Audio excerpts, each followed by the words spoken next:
Selamat datang di Katolikas, tempat kita belajar untuk menjadi murid Kristus yang lebih baik. Katolikas bertujuan membantu kita semua untuk semakin berakar dalam iman pada Yesus, bertumbuh dalam persaudaraan dengan semua orang, serta berbuah dalam berbagai karya kasih demi gereja, bangsa, dan sesama. Katolikas berisi cerita kesaksian dan refleksi hidup sebagai pengikut Kristus, katekese iman yang relevan dan praktis untuk hidup sehari-hari, serta dialog topik-topik kekinian dengan berbagai narasumber untuk memperkaya hidup iman kita semuanya. Selamat mendengarkan, Tuhan memberkati.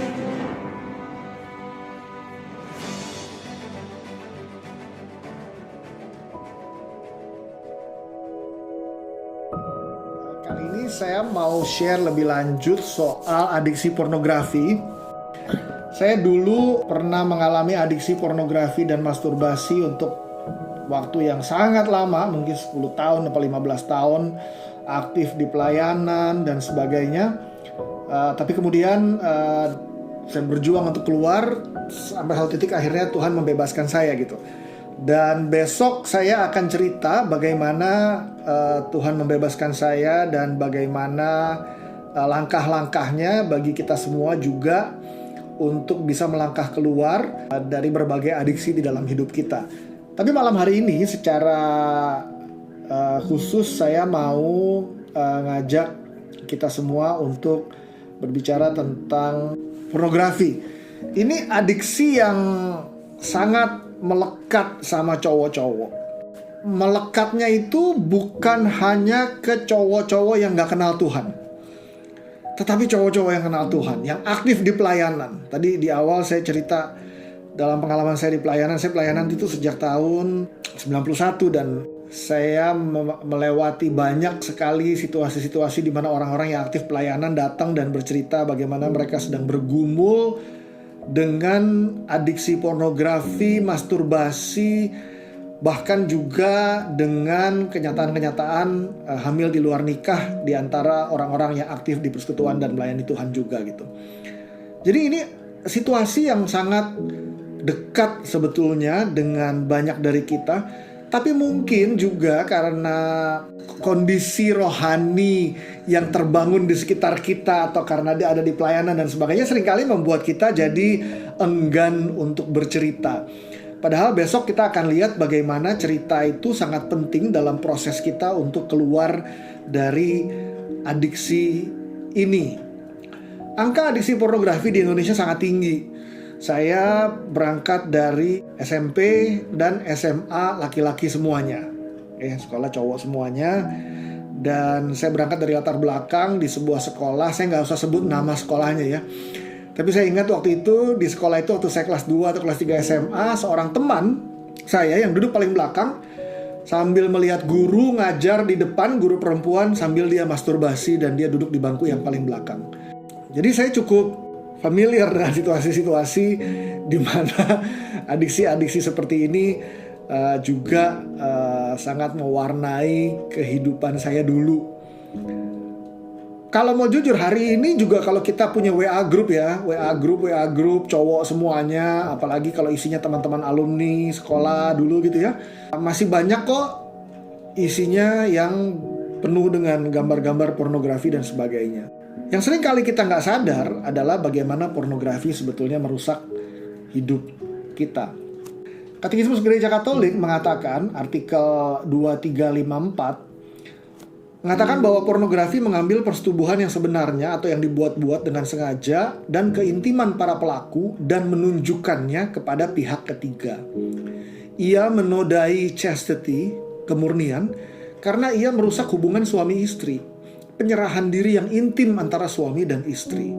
Ia sangat merusak martabat semua mereka yang berperan, para aktor, pedagang, dan penonton. Karena mereka ini menjadi objek kenikmatan primitif dan sumber keuntungan yang tidak diperbolehkan. Pornografi menempatkan semua yang berperan dalam satu dunia semu.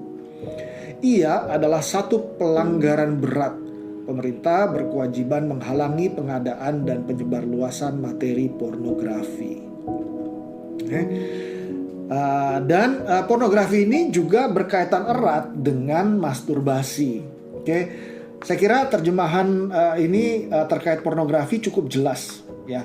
Dia mengambil persetubuhan yang sebenarnya, hubungan seks yang sebenarnya, artinya yang memang menjadi rencana Tuhan bagi suami dan istri, itu dengan sengaja atau keintiman para pelakunya itu di capture lalu ditunjukkan kepada pihak ketiga. Maka dengan demikian pornografi itu menodai kemurnian.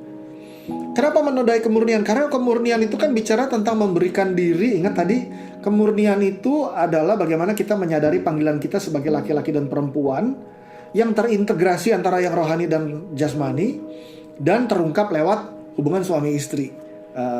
Dalam jangka panjang secara istimewa terungkap lewat hubungan suami istri seumur hidup. Nah, kita lihat panggilan kita laki-laki dan perempuan itu untuk mencintai, dan mencintai itu ingat memberikan diri demi kebaikan yang lain. Pornografi itu menggunakan tubuh orang yang kita saksikan. Kita nonton tayangan pornografi, entah itu film, entah itu gambar, untuk kepentingan diri sendiri, untuk kenikmatanku. Oke. Ingat, cinta memberikan diri demi kebaikan orang lain. Nafsu menggunakan orang lain demi kepentingan diri sendiri. Aku menggunakan tubuh perempuan lain, atau kalau yang tertarik sesama jenis, menggunakan tubuh lelaki lain untuk kenikmatan diriku sendiri. Maka ia menodai kemurnian, karena ia merusak hubungan suami istri. Penyerahan diri yang intim antara suami dan istri, yang mana seks itu harusnya terjadi di dalam konteks suami memberikan diri seutuhnya bagi istri, istri memberikan diri seutuhnya pada suami. Sekarang yang melakukan hubungan seks ini bukan suami istri.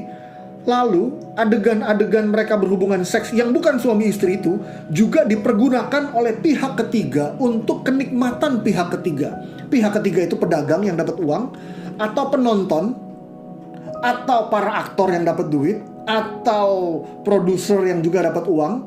Artinya hubungan seks yang diciptakan Tuhan suci itu dieksploitasi dalam rangka pemenuhan kepentingan masing-masing, bukan sebagai ungkapan cinta yang adalah pemberian diri bagi satu sama lain. Maka kita lihat bagaimana pornografi ini sangat berseberangan, sangat menodai kemurnian. Ia sangat merusak martabat semua yang ikut berperan, karena mereka ini menjadi objek kenikmatan primitif dan sumber keuntungan yang tidak diperbolehkan. Oke. Nah, kita lihat juga bagaimana pornografi ini, rangsangan ini kemudian membuat kita cowok-cowok akhirnya jadi jatuh ke dalam dosa masturbasi.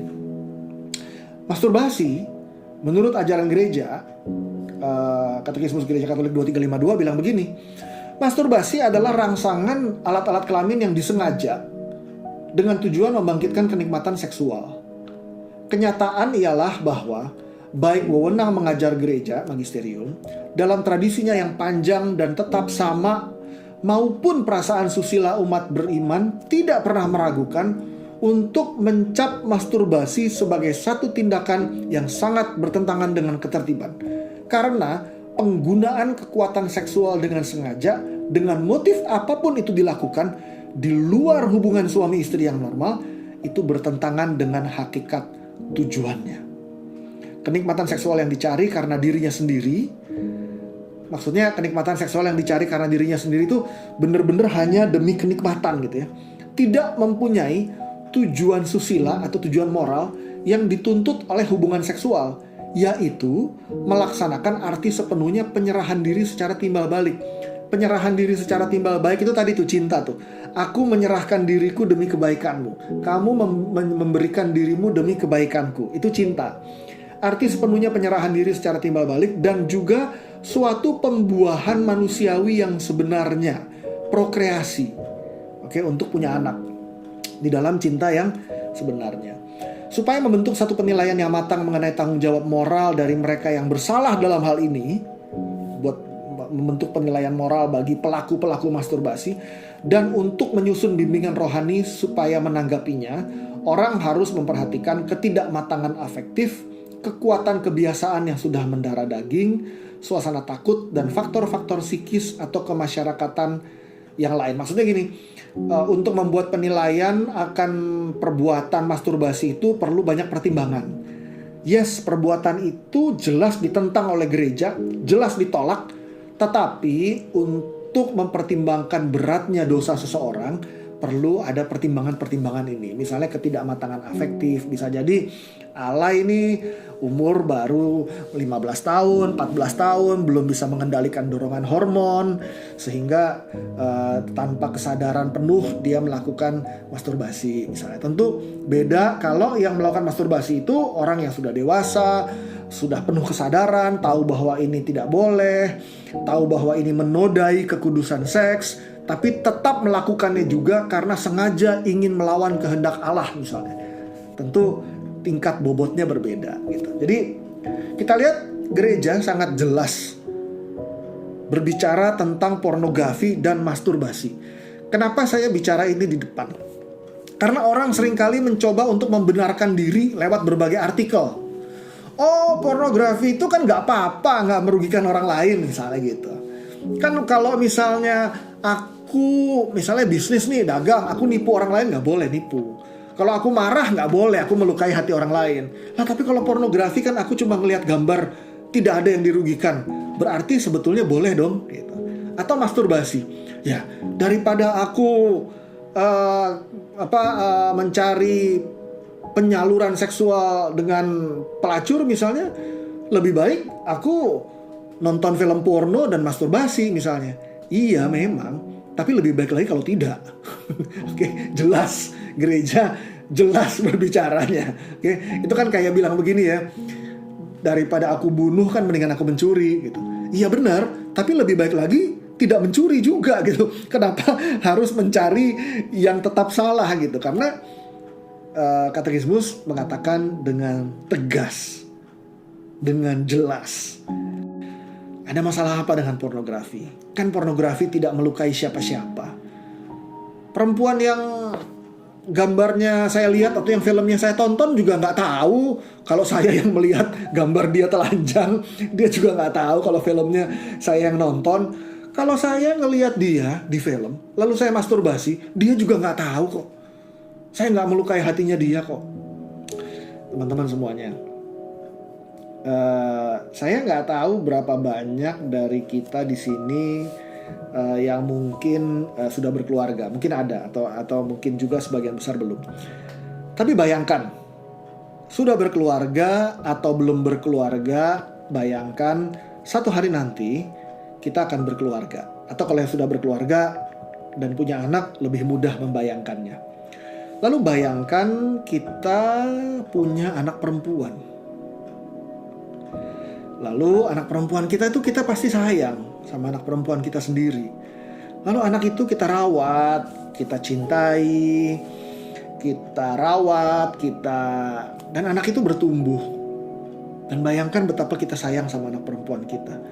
Lalu anak ini umur 15 tahun, 17 tahun, 20 tahun. Waktu dia umur 17 tahun di sekolah, misalnya SMA, kayak kelas 12 atau kelas 3 SMA. Sekali waktu kita jemput dia di sekolah. Waktu kita lagi jemput dia di sekolah, kita lihat anak perempuan kita lagi jalan. Waktu dia lagi jalan, ada cowok-cowok di sebelahnya dia. Lalu cowok-cowok ngomong begini, di antara cowok-cowok, nggak ngomong ke perempuannya, ke anak perempuan kita, nggak ngomongnya di antara cowok-cowok, tapi kita dengar dia ngomong begini. Mereka cowok-cowok itu ngomong begini, "Hei, ada barang bagus tuh, ada barang bagus." Waktu anak perempuan kita lewat, teman-teman cowoknya bilang begitu, "Ada barang bagus, ada barang bagus." Kalau kita sayang sama anak perempuan kita datengin itu cowok-cowok, bisa jadi kita tonjok itu cowok-cowok. Kenapa? Kita bilang begini, "Woi, itu anakku, bukan barang." Oke. Kenapa? Karena kita merasa kalau dia adalah seorang pribadi perempuan yang kita cintai, tapi teman-temannya menganggap dia barang, kita marah. Karena kita adalah ayah yang mencintai dia. Lebih jauh lagi, bayangkan kalau Waktu dia lagi jalan, anak perempuan ini, ada cowok lagi di sebelahnya dia, mulai pegang-pegang tangannya dia. Apa yang kita lakukan sebagai ayahnya? Kita datangin langsung, oi, kita lepasin langsung. Sopan dong sama anakku misalnya. Karena kita lihat ada cowok temennya dia yang tidak sopan sama dia. Hati kita sebagai ayah, sebagai bapak lebih hancur lagi kalau sekali waktu anak kita misalnya, katakanlah dia pergaulannya nggak bener, dia pacaran. Waktu dia pacaran, dia sama pacarnya mungkin main-main, dibohongin. Kan lagi zaman ya sekarang ya, anak SMA sekarang sexting. Kalau yang tahu sexting, istilah sexting,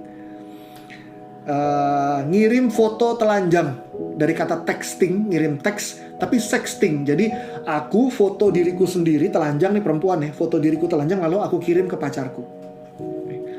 Lalu misalnya anak perempuan kita nih, tanpa kita, kita sedih banget pasti waktu kita tahu anak perempuan kita, dia foto dirinya sendiri telanjang dan dia kirim ke cowoknya.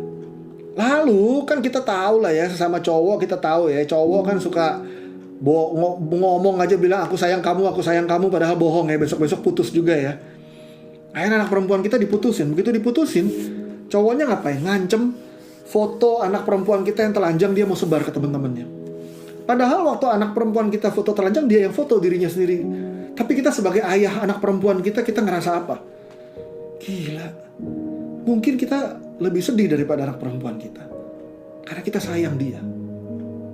Teman-teman semuanya, setiap perempuan di muka bumi ini adalah anak-anak perempuan kesayangan Allah Bapa di surga.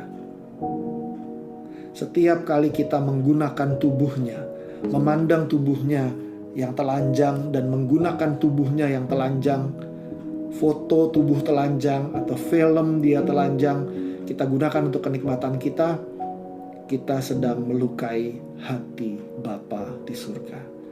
Karena Bapa begitu sayang sama dia. Seperti halnya kita juga sayang sama anak perempuan kita, kalau nanti kita punya anak perempuan. Maka kita lihat, kita seringkali pikir, pornografi nggak melukai siapa-siapa. Siapa bilang nggak melukai siapa-siapa? Bayangkan kalau yang ikut terjun di dalam industri pornografi itu anak perempuan kita. Gimana perasaan kita sebagai ayahnya? Kita yang mungkin sangat terluka. Apalagi waktu kita tahu foto anak kita, film anak kita disebar kemana-mana. Maka teman-teman semuanya, pornografi melukai hati Bapa. Selain itu, yang jelas juga tentu pornografi melecehkan perempuan. Jelas. Apa maksudnya melecehkan perempuan? Kan dia memang sengaja buka baju. Kan memang dia sengaja. Saya nggak tahu teman-teman semua mulai mengkonsumsi pornografi kapan. Saya ingat beberapa tahun yang lalu, kira-kira 10 tahun yang lalu, di bekas sekolah saya, bekas SMA saya, katanya diadakan razia. Kan cowok semua tuh. Jadi diperiksain tasnya. Lalu ditemuk di HP gitu ya. Lalu mereka bikin survei. Siapa yang tidak pernah, berapa banyak yang pernah mengkonsumsi pornografi dan melakukan masturbasi. 97% mengatakan melakukan masturbasi. Lalu kita semua para alumni bilang begini, iya, 97% mengaku melakukan masturbasi. Yang 3% itu yang bohong. Karena pasti kita nggak percaya bahwa ada 3% yang tidak melakukan masturbasi. Pasti juga pernah, hanya mungkin bohong. Tapi artinya begini, artinya tanpa kita sadar, kita masuk di dalam sistem ini gitu. Dan tanpa kita sadar, kita melecehkan perempuan. Kenapa kita melecehkan perempuan? Kalau, saya nggak tahu teman-teman semua ya, mulai mengkonsumsi pornografi kapan? Saya mulai mengkonsumsi pornografi kelas 1 SMP. Oke. Ada teman yang kasih saya gambar porno dulu. Udah deh, sejak saat itu industri bokep bertebaran di mana-mana, apalagi sekolah cowok semuanya. Tapi tanpa kita sadar, kalau kita sering mengkonsumsi pornografi, kita jadinya melihat seorang perempuan itu bukan berdasarkan karakternya, harkat dan martabatnya, tetapi berdasarkan anggota tubuhnya.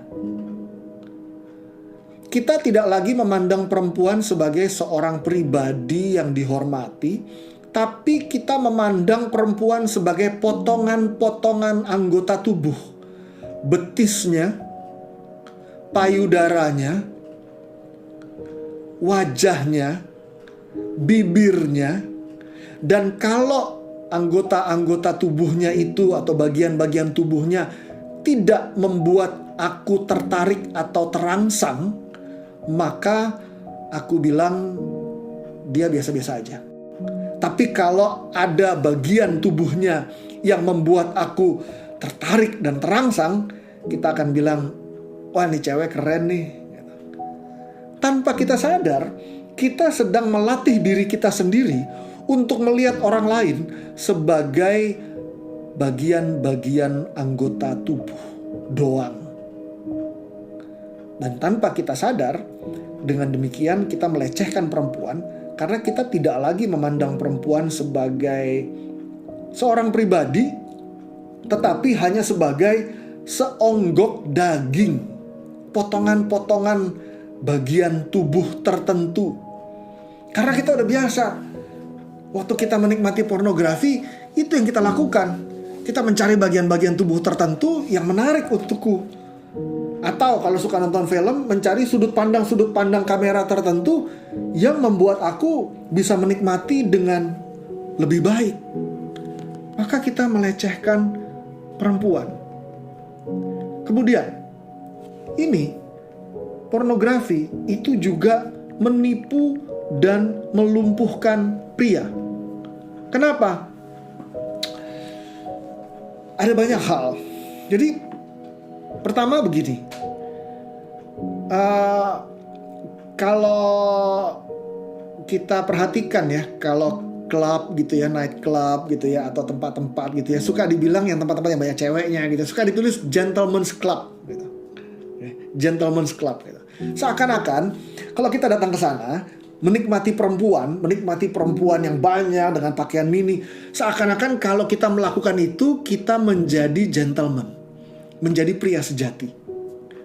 Bahkan kalau ada cowok-cowok tertentu yang kalau ceweknya banyak, bangga. Wah, pacar gue banyak, gue bisa begini, begitu.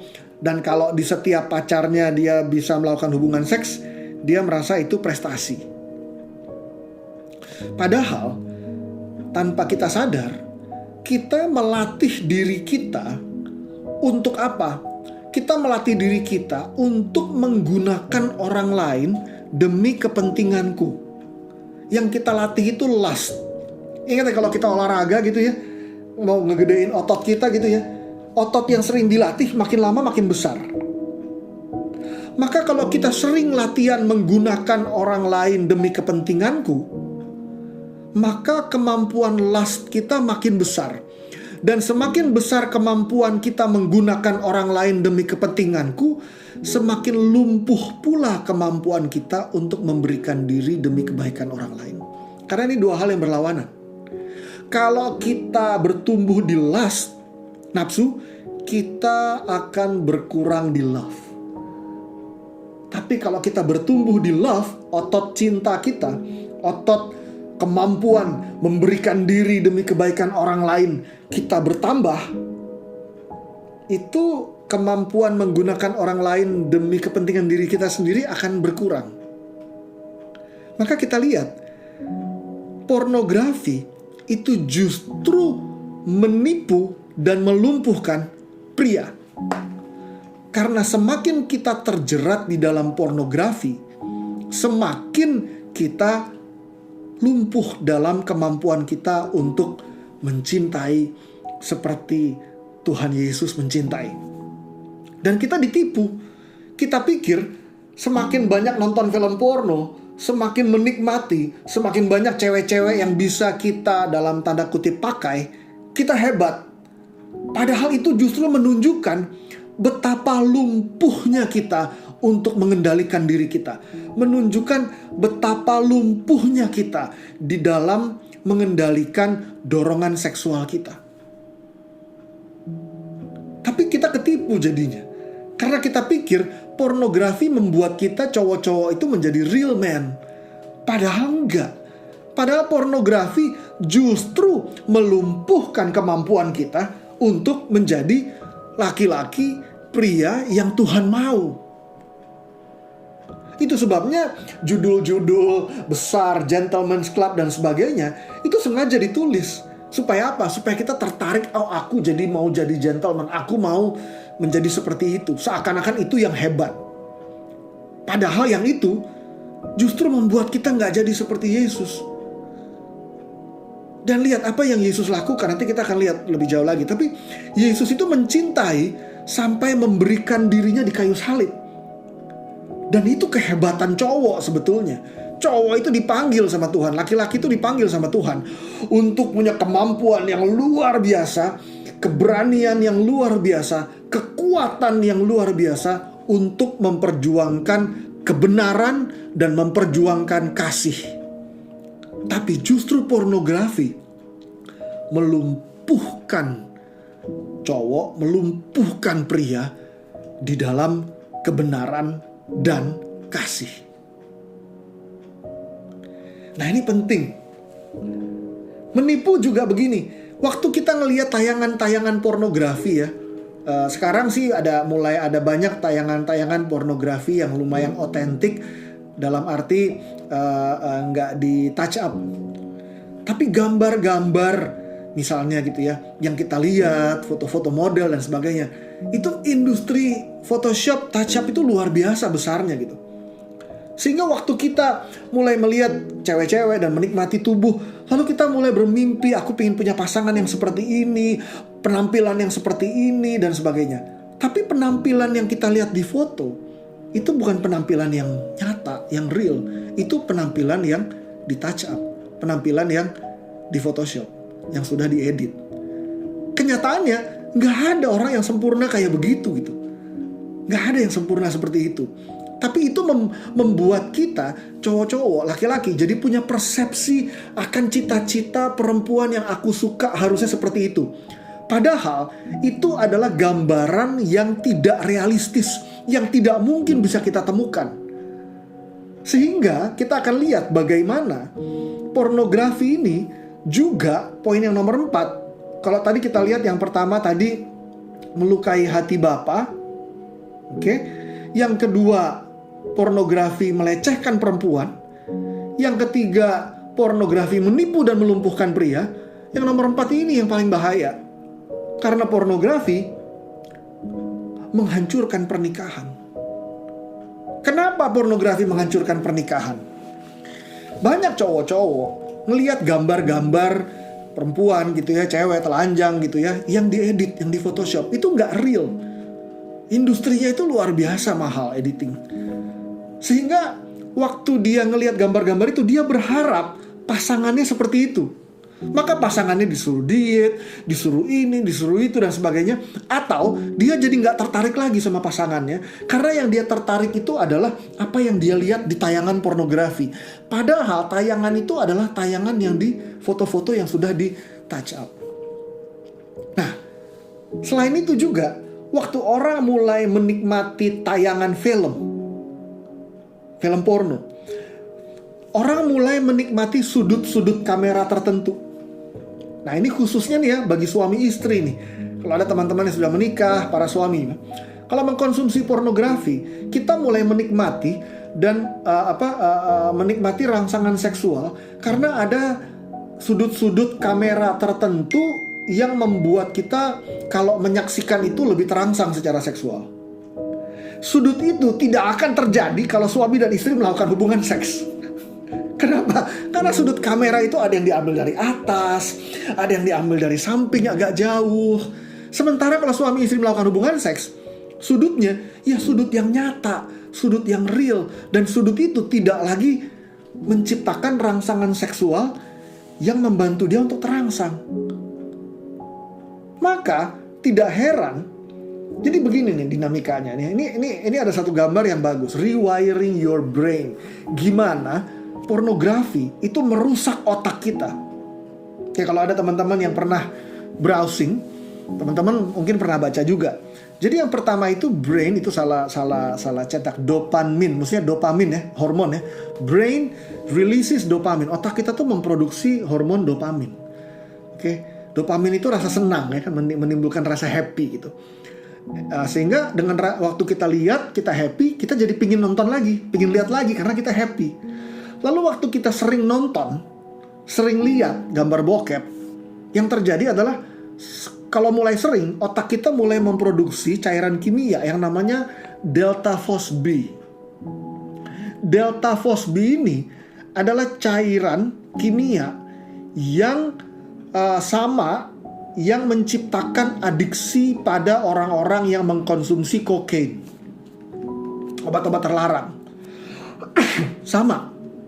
Ini cairan kimia yang sama yang diproduksi di otak kita sama orang yang mengkonsumsi obat-obat terlarang. Nah, lalu ini poin berikutnya lebih menarik lagi. Delta phos-B accumulates in the reward center. Itu ada gambar tuh ya, gambar penampang otak kita. Ada bagian di otak kita yang namanya reward center, pusat kenikmatan. Nah, delta phos-B ini terakumulasi di pusat kenikmatan. Dengan kata lain, di pusat kenikmatan kita di otak itu mulai terekam apa yang bikin aku nikmat. Nah, sekarang kita lihat kalau orang konsumsi pornografi, apa yang bikin dia nikmat? Satu, ganti-ganti gambar, ganti-ganti bintang film kalau nonton film. Oke, artinya nggak cuma satu, tapi berganti-ganti dengan cepat. Nggak suka klik ganti, nggak suka klik ganti, nggak suka filmnya ganti, majuin adegan ini, mundurin adegan itu, ganti-ganti. Kedua, tadi kalau gambar itu nggak realistis ya, nggak real kalau gambar. Ketiga, sudut kamera. Sudut kamera itu juga nggak real terjadi di dalam hubungan seks yang nyata, karena itu sudut kamera yang sudah diedit dengan teknik sinematografi dan sebagainya. Tapi itulah tiga area ini misalnya, inilah yang membuat otak kita itu menyimpan apa yang memberikan kenikmatan, reward center. Lalu proses berikut yang terjadi di otak kita, brain is altered. Otak kita mulai dirubah. Oke. Lalu mulai menciptakan kehausan, kepinginan. Saya nggak tahu teman-teman semuanya yang pernah ngalamin ini. Kalau saya lagi stres dulu ya, pulang kantor kerjaan ini lama nih, 20 tahun lalu. Nyetir mobil itu ya, pulang misalnya lagi stres gitu ya. Baru ngebayangin nanti di rumah bisa browsing bokep aja rasanya udah tenang. Rasanya udah terhibur. Baru ngebayangin, aduh nanti bisa nonton film porno, rasanya udah happy. Terus kalau di rumah lagi bosen ya, misalnya lagi, aduh kadang-kadang kan lagi bosen gitu. Kalau lagi ada kesibukan justru nggak masalah. Tapi begitu mulai bosen, itu langsung memicu. Begitu bosen, langsung pengen browsing film-film porno misalnya. Itu di bagian otak kita udah mulai dirubah strukturnya. Sehingga hasilnya yaitu heavy pornography changes the brain. Changes the brainnya gimana? Kenapa? Karena reward center di otak kita udah merekam bahwa aku akan mendapatkan kenikmatan kalau begini.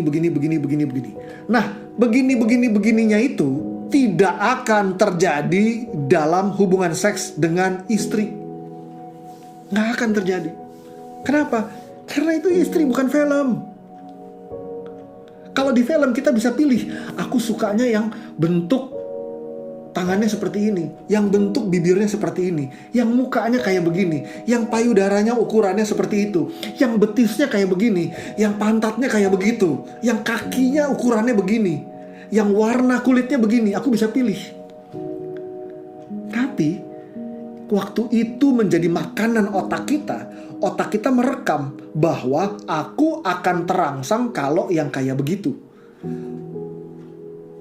Lalu menikah. Orang seringkali bilang bahwa, kalau orang adiksi pornografi, punya kebutuhan seksual yang tinggi, kalau menikah aman. Kan orang suka begitu bercandanya ya. Bilang, wah lu cepetan deh merit daripada bikin dosa terus.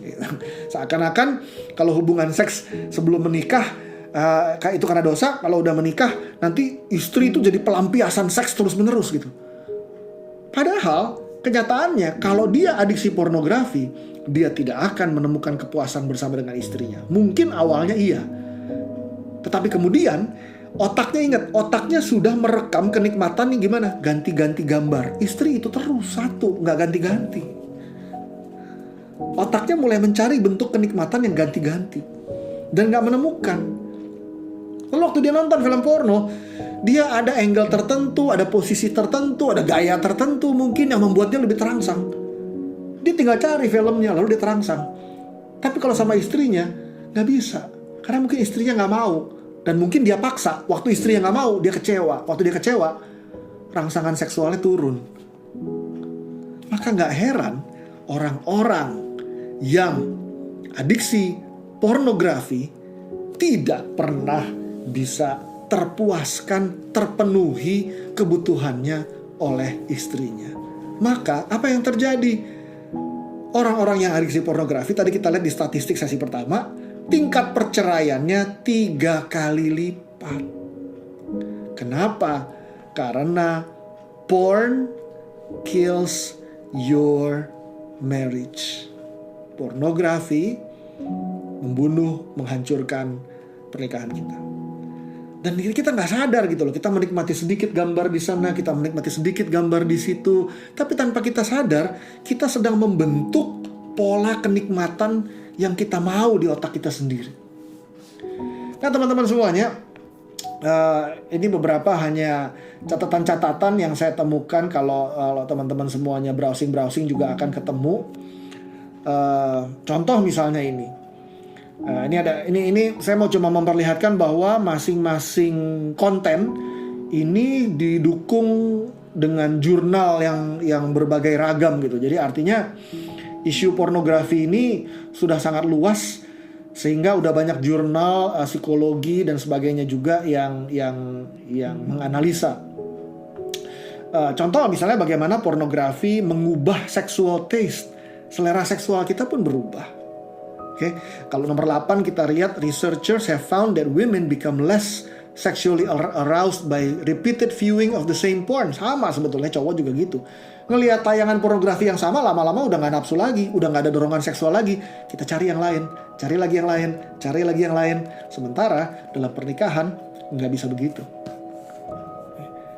Atau misalnya kita lihat juga bagaimana pornografi itu juga menyebabkan terjadinya disfungsi ereksi. Kenapa? Karena dia tidak menemukan hubungan seksual real yang cukup memenuhi kebutuhannya dia. Sehingga kebutuhan seksnya dia ungkapkan lewat apa? Ya lewat lihat pornografi lagi dan masturbasi lagi. Maka kita lihat kalau nomor 7, di Kanada misalnya tahun 2014 studi menemukan bahwa dari antara orang-orang muda usia 16-21 tahun, 53% itu punya masalah seksual. 27% itu ejakulasi dini. ID erectile dysfunction sebetulnya. 24% itu problema masalah dengan orgasme. Dan 10% itu low sexual desire. Tahun 2008 di Prancis 20% orang muda men, yang harusnya punya dorongan seks yang besar, itu 20% gak punya ketertarikan sama sekali tentang seks. Kenapa? Karena pornografi.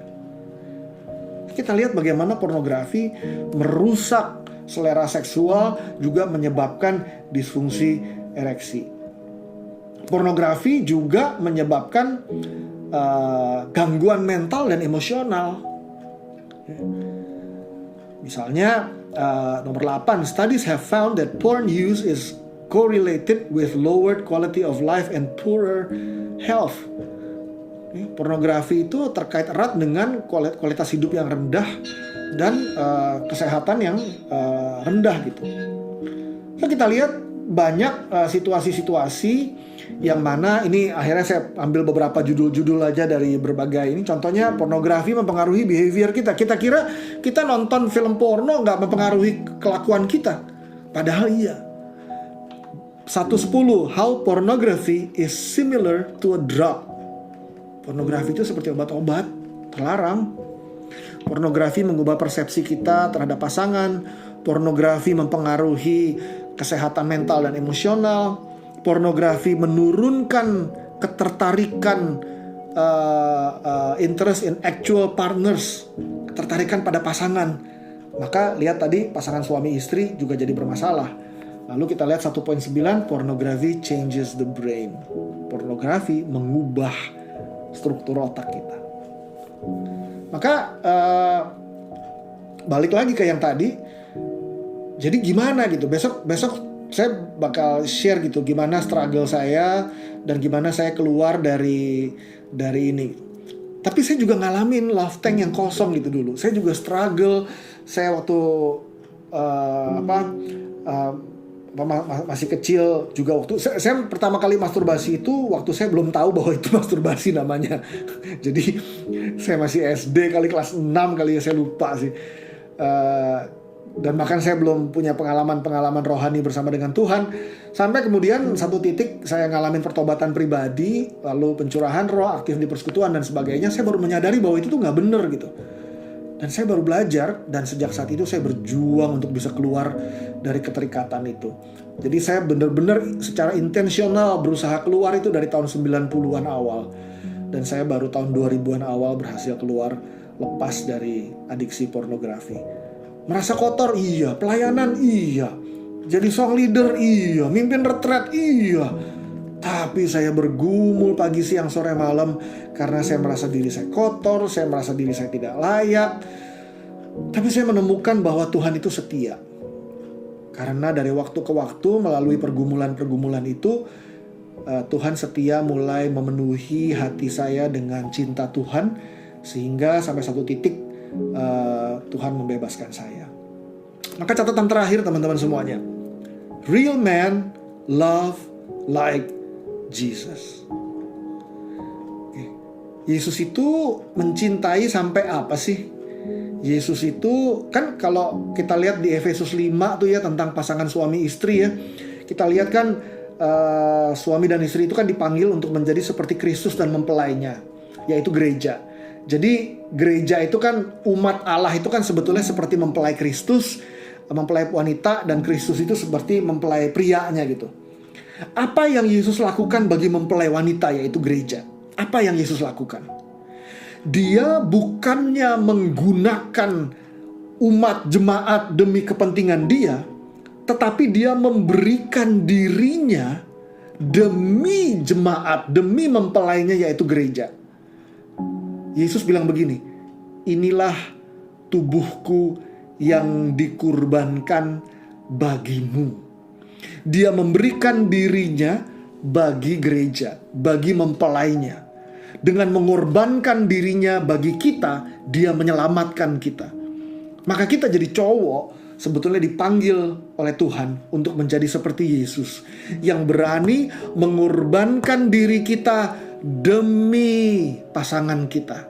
Bukannya menggunakan pasangan kita demi kepentingan kita, bukannya menggunakan tubuh perempuan demi kepentingan kita, tetapi justru memberikan diri kita, bahkan mengorbankan diri kita demi kebaikan pasangan kita. Yesus menunjukkan itu sampai dia mati di kayu salib. Maka kita menjadi real man kalau kita sungguh-sungguh berani seperti Yesus, demi cinta mengorbankan diri kita demi kebaikan yang lain. Maka sama kesimpulannya seperti yang tadi, dengan menerima kasih Allah, mari bergerak keluar dari adiksi.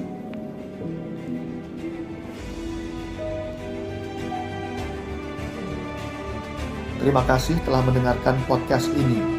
Jangan lupa untuk berbagi Katolikcast kepada para sahabat dan kenalan kita, supaya semakin banyak orang mengenal kabar gembira Tuhan Yesus dan mengalami kasih-Nya yang memulihkan, menguatkan, dan memberkati. Sampai jumpa di episode Katolikcast yang lain.